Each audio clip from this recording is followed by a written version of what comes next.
Albert Einstein once said, "To stimulate creativity, one must develop childlike inclination for play and the childlike desire for recognition." I read it on the internet, so it must be true.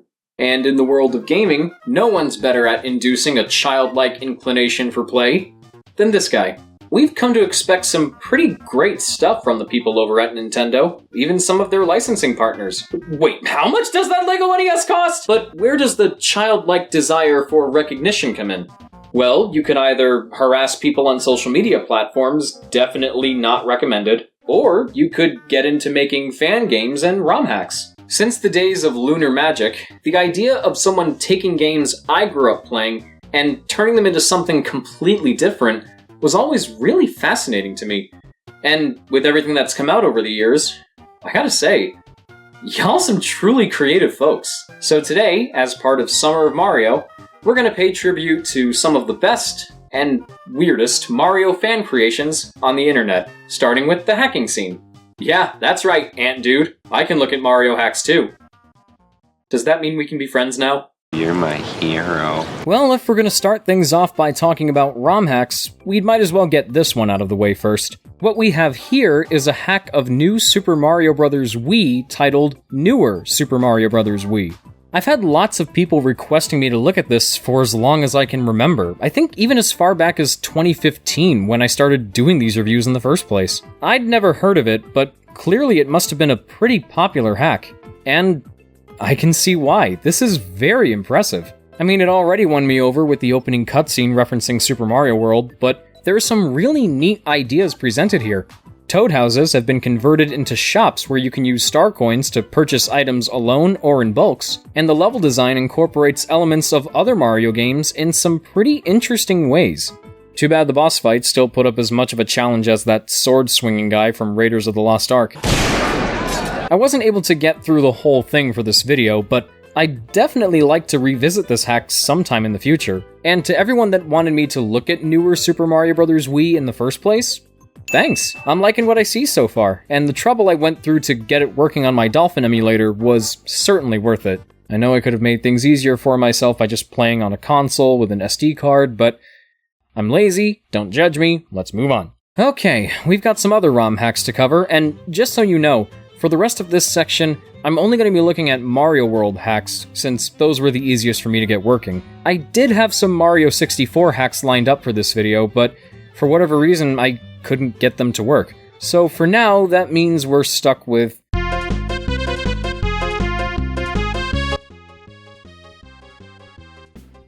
this was a terrible idea.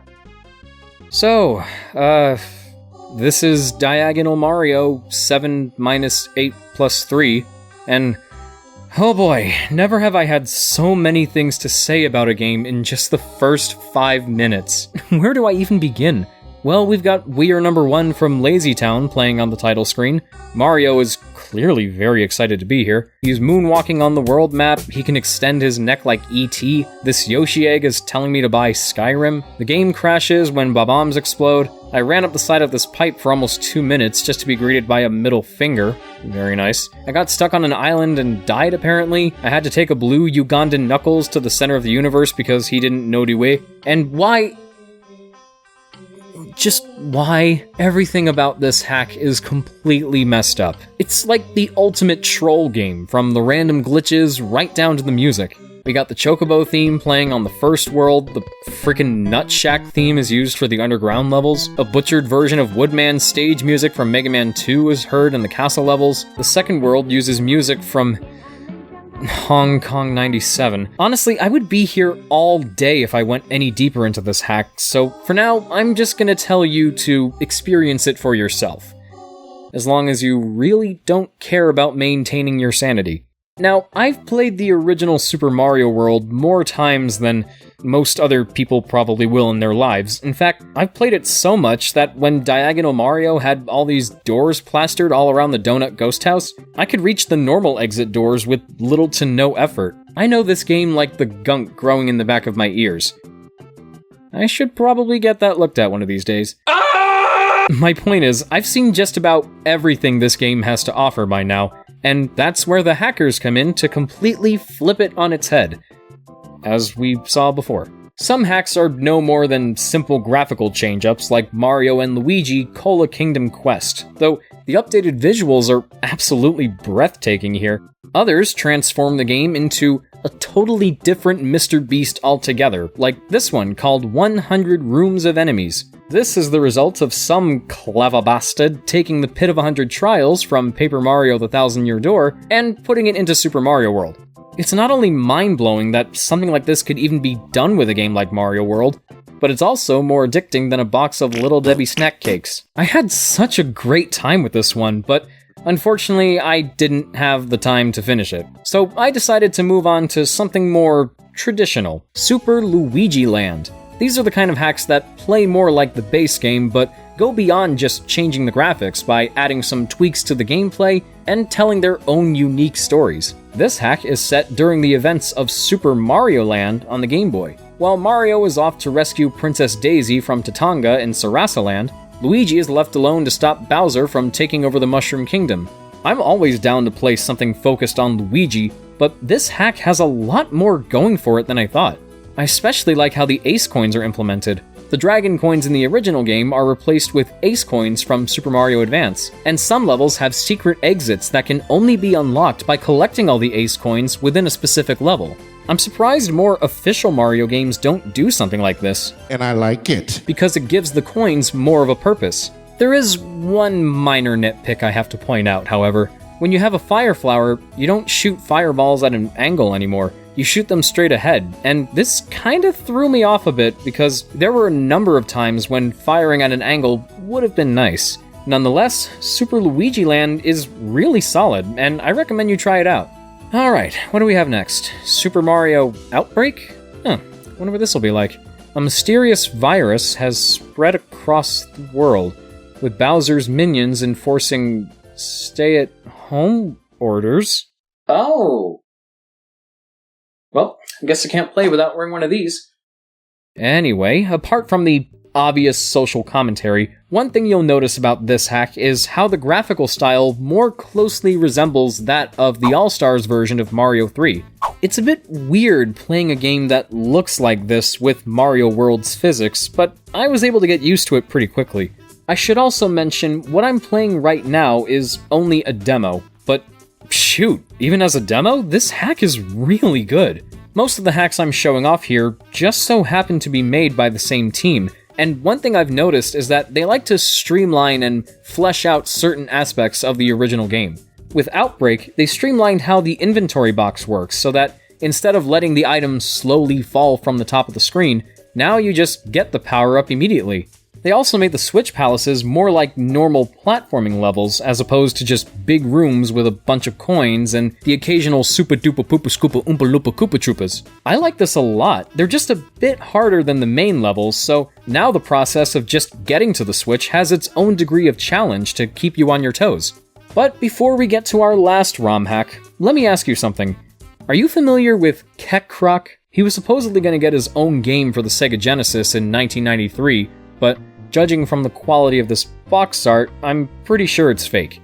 That, and I generally wouldn't trust anything that sounded like this. Hey, I'm Kart. Somebody better call an exorcist! Oh, now that my bowels have been emptied, let's take a look at Super Kekroc World, Kekroc in Space! The titular crocodile takes a magic potion that causes him to turn into a plumber, and now he's off to the moon to go after the guy that sold him the potion in the first place. This is another one of those hacks that was made more for the lols, so it's very self-aware and not meant to be taken super seriously. They have friggin' All-Star by Smash Mouth playing on the world map for crying out loud. But credit where credit is due, this hack still manages to do some pretty cool things. You can't fly with the cape feather for some reason, but Kekroc does have a wall jump, and it works surprisingly well. There are even cutscenes with writing so tongue-in-cheek, I'd swear the writer was storing nuts in one side of his mouth. And I wasn't expecting a ROM hack based on a 4chan meme to impress me as much as it did with the Special World. The levels here each have their own gimmicks, whether it be jumping from Mario 1 to Mario 2 graphics, or just Green Hill Zone but with a blue and black color scheme. Or is it white and gold? I know it's just meant to be a joke game, but as joke games go, it's actually not too bad. Now, I could go on about these ROM hacks and more, but this video would go on longer than the first 3 hours of The Irishman if I were to keep focusing on them. So what do you say we take a look at some full-blown fan games? I should probably take this mask off now, shouldn't I? Oh. God. It's one thing to take a game that already exists and make something new out of it, but creating your own game from scratch is quite the undertaking. When looking at Flash games on the internet, you're bound to find some pretty fascinating gems. Some good, some bad, some... I don't even know what to call this. Well, one of my favorites growing up was Super Mario Bros. Crossover. It's basically the original Super Mario Bros., but with characters from other games. Contra, Blaster Master, Ninja Gaiden, Mega Man, it's like a who's who of NES mascots. Each character has most of the abilities you know them for, like Luigi's got his slippery traction and higher jump, and Link can use his sword and arsenal of weapons. The game sounds awesome in theory, but playing it again really showed how it clearly wasn't meant to be played with certain characters in mind.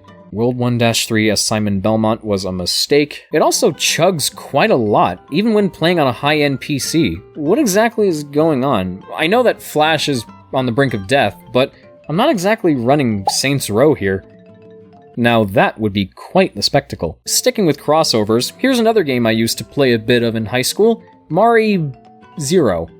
Oh, wait, it's supposed to be a Portal. My bad. It's another version of Super Mario Bros., this one utilizing the mechanics of Portal. Those games are fantastic, but I'll be honest, I was never really good at solving all the puzzles they had to throw at me. And Mari has Portal-inspired maps with puzzles of their own, but after getting stuck on the first stage due to a lack of big brain time, I went straight to the Mario 1 maps. Let me tell you, you can pull off some really cool stuff if you can place portals in the right spots. I really enjoy messing around with these here. And you know what else I enjoyed?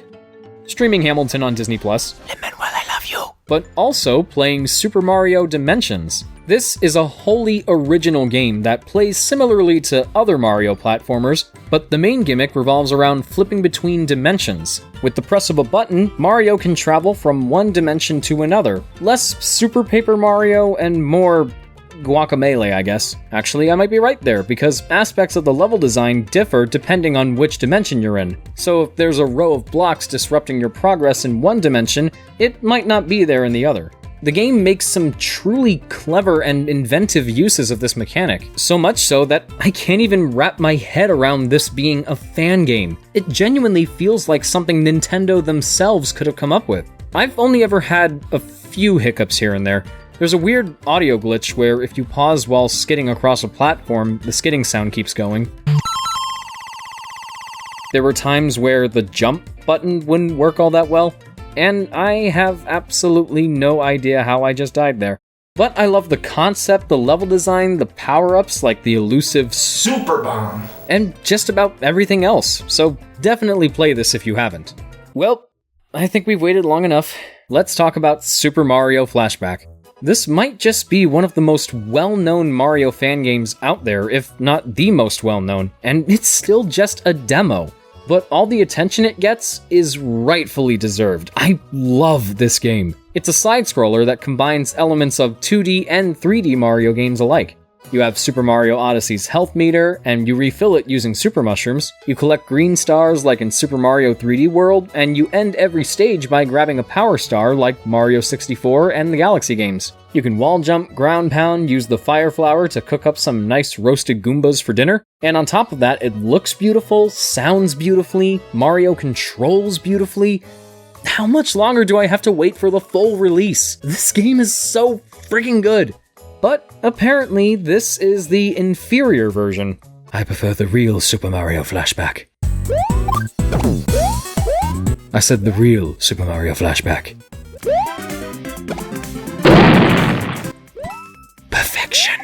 So, yeah, what we have here is apparently the really good edition. This is pretty meta. We have a fan game of a fan game.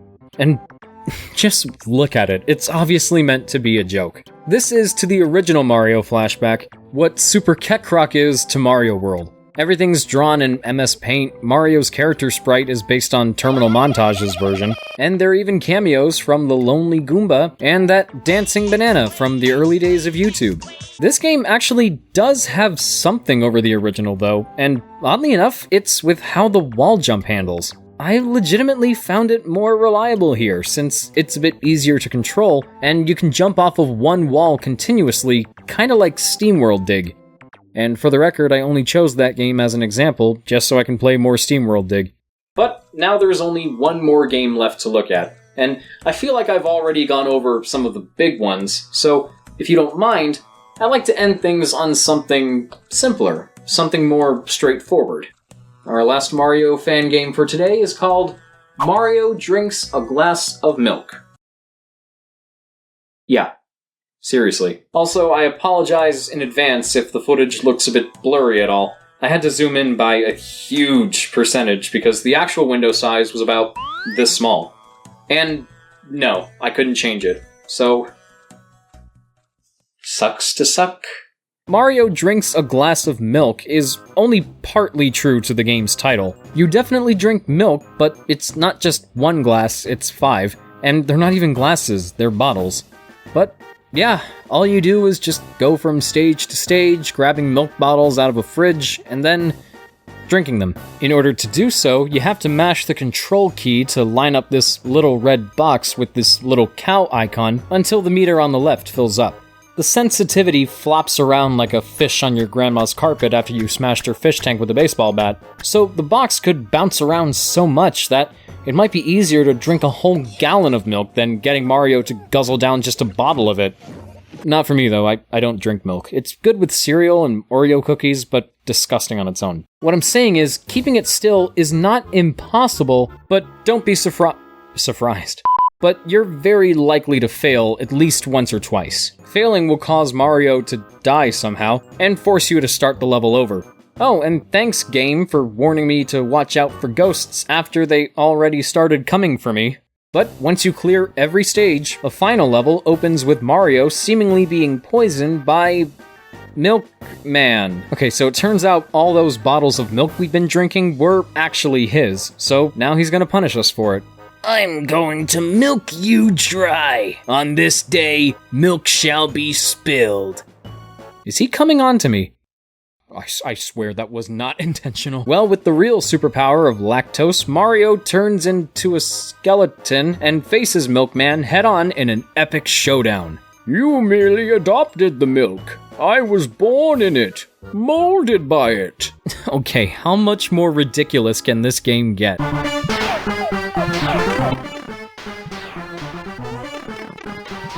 Okay, that's enough living for one day. So Skeleton Mario throws his bones at Milkman, defeats him, reunites with Princess Dairy, that's not a typo, they actually call her that. She turns into a cow and hops away, and it turns out this was all a dream. Within another dream. Also, according to this ending cutscene, the L on Luigi's hat isn't just the first initial of his name. It also stands for lactose intolerant. Well, that was the weirdest 12 minutes and 38 seconds of my life.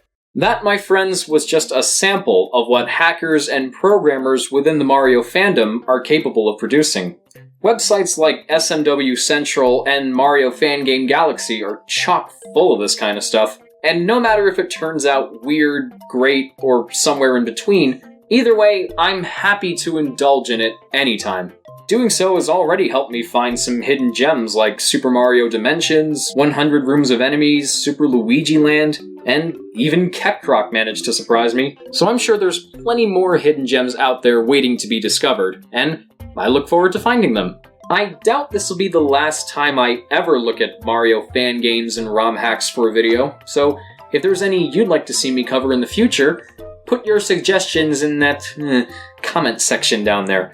And anyone willing to help set me up with some working Mario 64 hacks, please feel free to shoot me a DM on Twitter or Discord or wherever. For now, though, thanks for watching, and until next time, I'm going to schedule an appointment with my doctor to see if I can get this gunk looked at.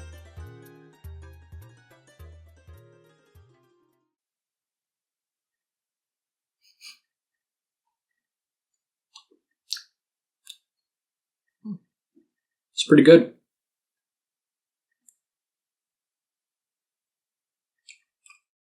Aldo, thanks for watching, everybody, and as always, a very special thank you to the patron whose name is scrolling across the screen, as well as my superstar supporters for this month, Henry Newman, Tyler Paul, Rachel Rodriguez, and Jake Winans. If you'd like to support me as well, please consider pledging to my Patreon page, or if you're watching on YouTube, you can become a sponsor by clicking the join button. These are all optional, I'm not going to force you to. Most of you probably know this by now. The choices are yours, and yours alone. Now, before I get into the goodbyes, I kind of want to bring this up. This is kind of a weird thing to talk about, but I thought I would bring it up just because.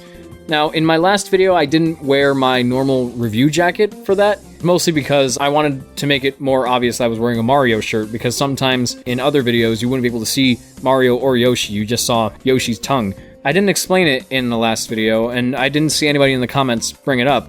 So, I have a question for you guys.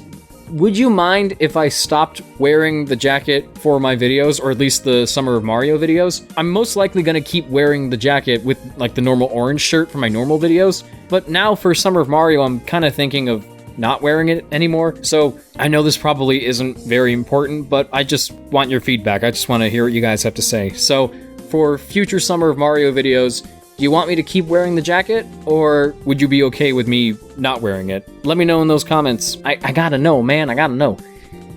Well, with that out of the way, as always, links to my social media and Discord server are in the description, and if you want to stay updated on my future uploads, be sure to ring the notification bell if you're watching on YouTube, and stay subscribed or follow me on Vlare if you're watching me on that site. I'm gonna drink some water because my voice is really giving out now. So, thanks again for watching, and with that said, this is Marc bidding you all a smashing farewell. Stay awesome, guys.